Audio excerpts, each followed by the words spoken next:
session of Byju's Social Science classes. Now, this is very exciting, but apart from this, actually, I also have another very exciting piece of news for all of you. So, what is this exciting piece of news? Well, I'm sure that you have already checked out our video on YouTube, which made this exciting announcement. So, here it is. Byju's mini learning program is now free. Isn't that great? You know, you have to trust me. This is a fabulous place to learn. So, to know how to enroll in this program, we have a link for you in the description box. Please click it and you will be able to avail all the facilities. And the super good news here is that this program is actually worth rupees 399. But if you use this magical code YT free, you will be able to avail all of this for absolutely no cost. Isn't that great? Hey, but please note that this particular offer ends on July 17th and we have a lot of people who are joining in. So please, what are you waiting for? Go click on the link right now, type in the code and actually get a chance to view all these excellent sessions. But first, let me tell you what exactly is the advantage of subscribing to this exciting program, and then you will understand why it is so exciting. Okay, so let me tell you, in this program, you will get the two-teacher advantage. Apart from this, you will have one-on-one guidance from a personal mentor. Isn't that great? Then you will have a lot of live interactive classes, which I am sure that all of you will absolutely love. And then you will have a lot of after-class assignments and assessments, which will help you to practice. And do you know what the best part is? Well, the best part is that you can schedule these classes at your very own convenience, which means you can watch it after your school or whenever you are free. So what are you waiting for? Go and click on the link given in the description box below. Okay, now back to our session. Let me ask you this. All of you, my dear students, do you find social science tough to study? I can almost hear your responses saying, "Ma'am, social science is very difficult." Well, let me tell you that it's not going to be any more because I am here for your rescue. Byju's social science classes are now going to help you to understand your syllabus more comprehensively and completely. And not just that, you'll also be able to ace your exams with the help of these sessions. So our first session today is a geography session, right? Now, in class 9, we know that we have studied physical geography, right? But now, this year in class 10, we will be studying human geography. And this is going to be so very exciting. So, I'm not going to keep you waiting anymore. Let's start with our first chapter, Resources and Development from grade 10th Geography. All right, now, the first and the most obvious question would be, what are resources? Well, a resource is something that humans deem useful in life and has a purpose for us. And resource development happens when resources are developed without harming our environment. Okay, don't get overwhelmed. We will be learning much more about these concepts in this particular session. So here today, we will be learning about the definition of resources. We will be talking and understanding about the classification of resources. And finally, we will also end the class with how to do resource planning. So let's get started. Now, let us first understand what exactly a resource is. See, all of us, human beings I mean, we have various needs, right? So can you think what these needs are?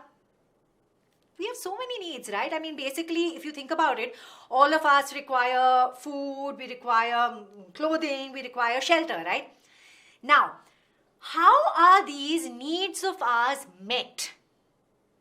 Well, we use resources to meet our needs, right? So if we actually look around us, we will be able to observe that our planet Earth is full of resources, and we have used these resources to build some really extraordinary things for our use. For example, we've built structures called dams across a stream or a river, and these structures help us to store water, control flooding, and even to generate electricity, right? Hey, wait. So, 1 minute. This makes me think. I have a doubt over here. Tell me, does this mean that we can consider everything on Earth as a resource? What do you think? Well, the answer is actually a yes. We can consider everything as a resource, but there is a condition involved. See, everything on Earth is a resource only, number one, if we know how to access and use them. For example, if you take coal. Now, coal is found on our Earth, right? But this coal becomes useful to us only if we know how to extract it. So, what do we need for this? Yes, we need technology to extract this coal from underground locations. But is this the only thing? No, there is something else also. Obviously, we cannot use or spend huge amounts of money just extracting these resources, right? So it's very important that these resources, they have to be economically feasible too. I'm just writing economic over here for you. Moving on, tell me, can we use resources only if it is just technologically accessible and economically feasible, or do we need something else? No, we cannot. We also need to make sure that these resources are culturally acceptable as well. I'm just putting culture here as the third condition. Wait. What do I mean by this? This means that society should not have any objection in terms of ethics or traditions for us to use these resources. For example, if you take nuclear weapons. Now, nuclear weapons are not culturally acceptable in most places, so we cannot consider it as a resource then, right? So, based on these three criteria, we can define what a resource is.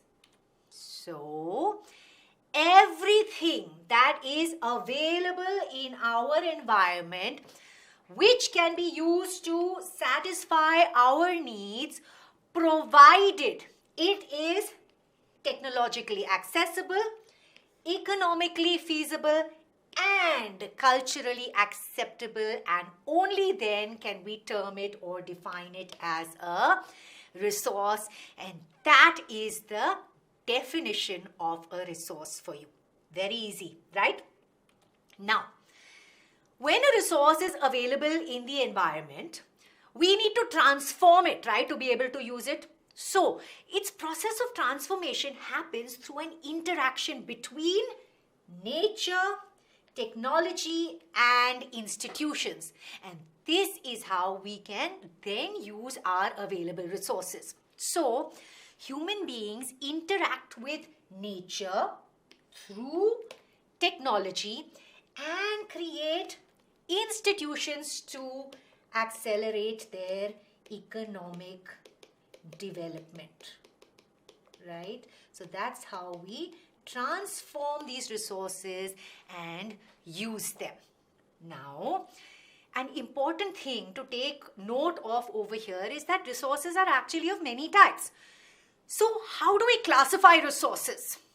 Well, let me tell you, resources can be classified based on origin, status of development, ownership, and exhaustibility. So let's take a look at these very interesting classifications one by one.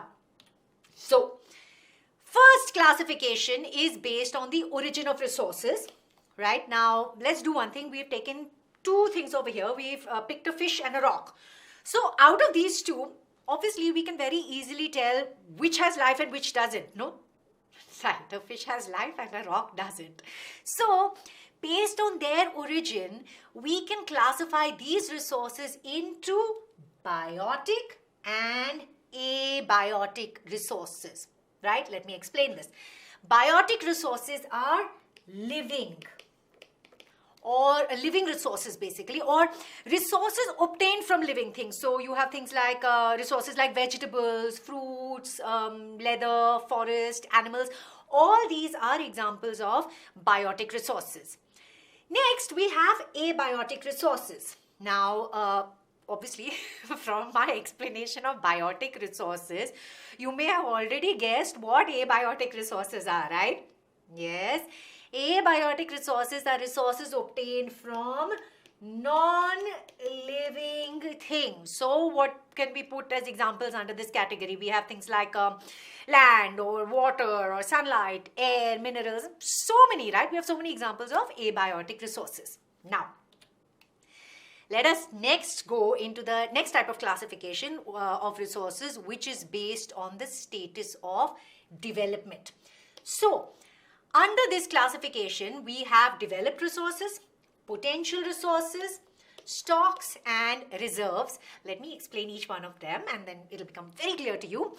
Let's start with developed resources. Now, developed resources are resources that have been surveyed already and their quality and quantity have already been determined for utilization. So, for example, over here, examples of developed resources would be coal or mineral oil, right, or petroleum, etc., right? So in terms of this, we know that extensive surveys have already been done to locate these resources, and industries have also been set up for their extraction, and they are being used quite efficiently. So we can say that that the utilization of these resources has been fully developed, right? Obviously we can say this, and in fact that is why these resources are called developed resources. Very, very clear.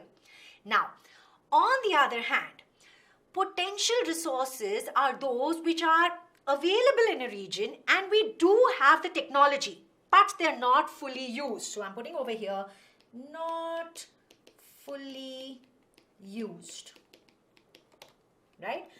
Over here for the first one, I'm putting over here, used extensively. So it's clear to you what the difference would be, right? So these potential resources are not fully used, but these resources could be used in the future. So what could an example of a potential resource be? Well, for example, let's take uranium found in Ladakh, right? If you know more examples of potential resources, please do let me know in the comment section below. There are a lot of such resources and I will be waiting for your answers. Next, we move on to stocks. Now, what is that? Well, stocks are resources for which presently we do not have any technology to extract them. So I'm putting over here for you, no technology, right? No tech. That means no technology. Let me give you an example. For instance, hydrogen. Hydrogen is a clean alternative to methane, also known as a natural gas. But we do not have the technology to harness hydrogen as a gas on a large scale, which can then help us to fuel our homes and business, right? And that is why hydrogen is considered as a stock resource, because we do not have the technology to actually use it. And then our last classification in this category is reserves. Now, reserves are like a subset of stocks. That means we have the technology and we have the means to access them also. However, they are not fully utilized. Let me put this down. Not fully used, I'm putting over here for you, right? Now, why do you think this is the case? Why is this so? Well, that's because they are reserved for future use. For example, let's take water in a river, right? Now, not all the water in a river is used to generate hydroelectricity, right? Some amount of it is saved for future use. It is reserved and so it is called a reserve, right? Okay. Moving on, resources are also classified according to ownership. Now, on the basis of ownership, resources can be classified into individual resources, community resources, national resources, as well as international resources. Now, let's talk about each of them. If you think about ponds or plantations or water wells which are within the land owned by an individual, they are considered individual resources. So these are sort of like private resources or individual resources because they belong to a particular individual, right? But if you think about parks or ponds that are available and people in the community can use them, what sort of resource would this be? Well, this would be a community resource, right? Because why is this a community resource? Because anyone who lives in the community can then go ahead and access these resources. So what could be examples of this? You could have maybe community wells, or community grazing grounds or village ponds. Basically, these are not owned by an individual. They are owned by the community and everyone in the community can use them, and they are termed as community resources. Then we have such resources such as, for example, forest land, or we have even mountains or rivers. And we know that these are neither owned by an individual nor by a community. So such resources are owned by the government or the nation, right? So these are known as national resources. And it's not just this. All the resources that can be obtained from such land, such as minerals, water, forests and wildlife, within the political boundaries of a nation, they are called national resources. Also, by the way, the country or the nation has legal powers to acquire even private or a community property for public good. They can actually do this. So the government may, for example, do so to develop roads or railways or extract minerals after, of course, rehabilitating the original owners and paying them appropriate compensation. But basically the right is with the government. The government can do this.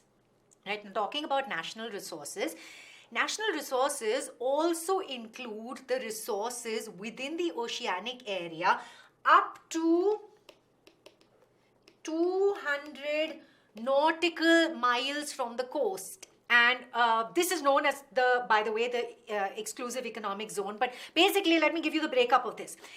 Within these 200 nautical miles, okay, 12 nautical miles is known as territorial waters, right? And then the water between 12 nautical miles to 200 nautical miles is known as the exclusive economic zone, or in short we know this as the EEZ, right? So all these are part of national resources. But if this is the case, then what are international resources? Well, the oceanic resources beyond 200 nautical miles, they are not owned by any specific country. These resources are regulated by international institutions and they are termed as international resources. So, if any nation wants to access this, the water, then they have to take permission from international bodies, right? All right, let's move on to our final classification of resources, which is based on exhaustibility. Now, what does this mean? Okay, certain resources are limited while others are unlimited. So, resources that are unlimited and can be replaced or replenished are called renewable resources. So, I'm putting this down as unlimited resources. Can you think of some examples of renewable resources? There are so many, like you have solar energy, wind energy, geothermal energy, hydro energy. All these are examples of renewable resources, right? Because we can harness them when we want. They are unlimited. But on the other hand, resources that are limited are called non-renewable resources. That is, they cannot be replenished at the same speed at which it is consumed. So you have, for example, things like coal, or you have minerals, or you have petroleum, right? All these are examples of non-renewable resources, and I'm putting over here for you solar energy or water or wind. These are all unlimited, right? Well, by now I am sure that all of you must have understood how resources are classified. So let me ask you a question. Can we use resources just as we please and how much ever we want? What is your opinion? No, the answer is no. We cannot. In the past, we have used resources as we pleased, and it has actually resulted in many problems. Sadly, the resources have been depleted because of the greed of humankind, right? Which means that they've sort of gotten over. We've depleted the resources.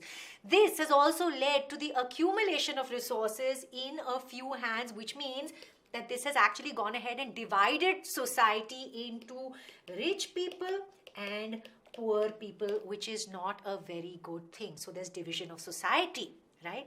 And not just that, indiscriminate use of these resources has led to global ecological crises like global warming, for example.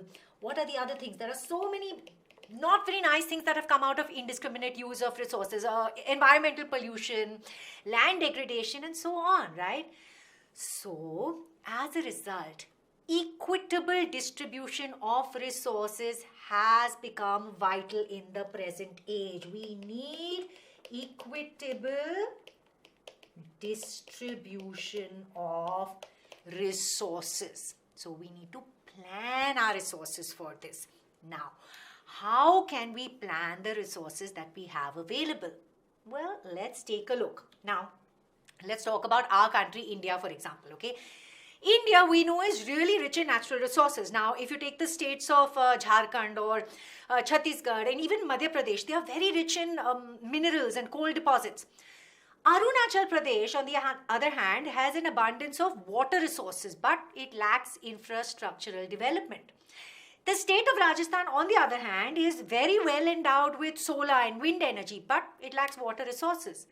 So, you see how some states have something, some states don't have something, and that is why it is very important to adopt balanced resource planning at the national,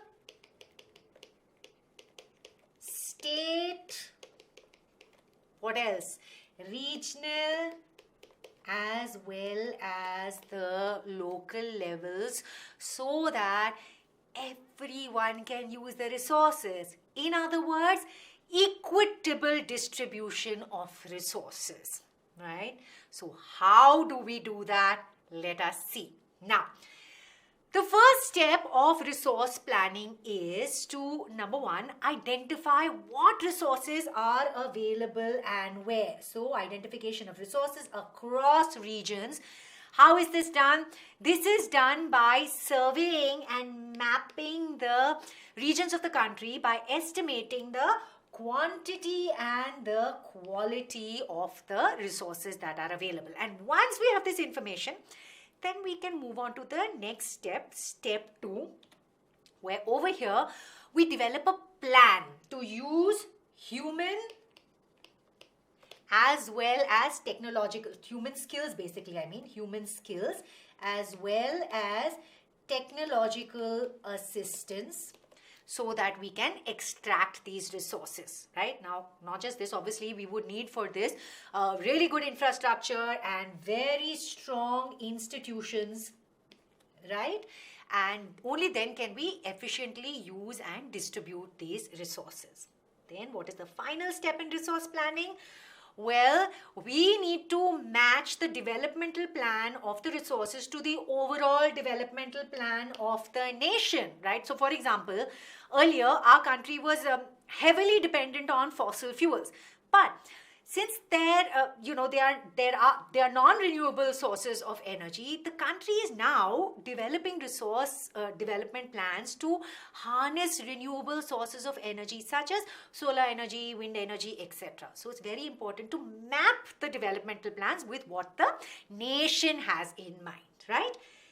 And now that we have understood that resource planning is very important, let's see how it leads to sustainable development.